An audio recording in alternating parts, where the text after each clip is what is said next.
Bonjour, bonjour à toutes et à tous. Je suis ravie de vous retrouver à nouveau, Sandrine, le bien-être par les cartes. Je vous propose de continuer notre petite série sur le yoga en terminant par la respiration.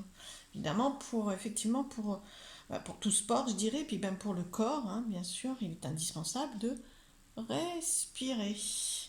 Voilà, je vous invite d'ailleurs à le faire même quand vous recevez une guidance telle que celle-ci ou une guidance personnalisée. Je vous rappelle que là, c'est une guidance générale, intemporelle, en fonction du moment où vous tombez dessus, ça voudra dire que c'est le bon moment pour vous. Et le côté général, c'est que déjà vous avez à faire un choix parmi les deux. Donc ça va vous guider un peu plus vers ce qui vous concerne vous. Et puis, à l'intérieur de la guidance, l'idée est de ressentir ce qui peut vous correspondre à vous et de garder ce qui résonne en vous pour vous. Voilà. Voilà un petit résumé rapide de l'intemporalité et de la généralité de ces guidances. Bien sûr, si vous voulez une guidance beaucoup plus personnalisée, il suffit de prendre contact avec moi dans ce cadre-là. Voilà, alors aujourd'hui, comme je vous le disais, la suite pour faire du yoga, ainsi que tout sport, et pour que votre cœur se sente bien, respirons. Respirons. Voilà, alors je vais vous proposer une guidance autour de la respiration. En quoi ça va consister? Eh bien, pour moi, la respiration, c'est ma vision des choses, hein. Bien sûr, c'est une façon de se centrer sur soi.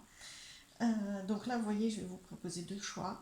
C'est une façon de se recentrer complètement sur soi, d'inspirer le meilleur et d'expirer ce que vous choisissez de ne plus vivre, ou le stress, le négatif, voilà. Et c'est aussi une posture, hein, parce que pour respirer, évidemment, il vaut mieux se tenir droit, beaucoup plus ancré au sol. Ça permet d'ailleurs de s'ancrer beaucoup plus au sol, hein, de respirer. Voilà. Donc c'est à la fois inspirer, expirer, et c'est une posture physique et une posture de recentrage sur soi. Donc je vais tirer des cartes autour de tout ça, autour de toutes ces notions. C'est-à-dire quels sont les conseils, vous voyez. Alors, je vais vous proposer un choix. Le premier choix, c'est autour de l'arbre de vie. Alors du coup, toute ma série, c'est la troisième guidance que je vous propose autour du yoga, entre guillemets.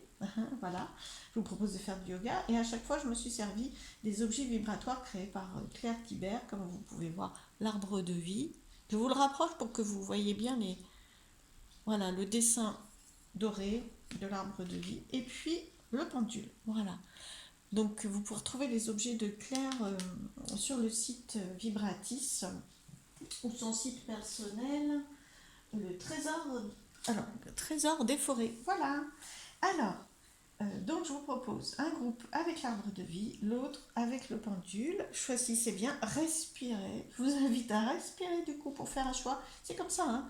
Respirer permet de recevoir l'intuition qui va vous guider vers tel ou tel choix. Voilà, respirez bien, faites bien votre choix et on se retrouve tout de suite. Merci.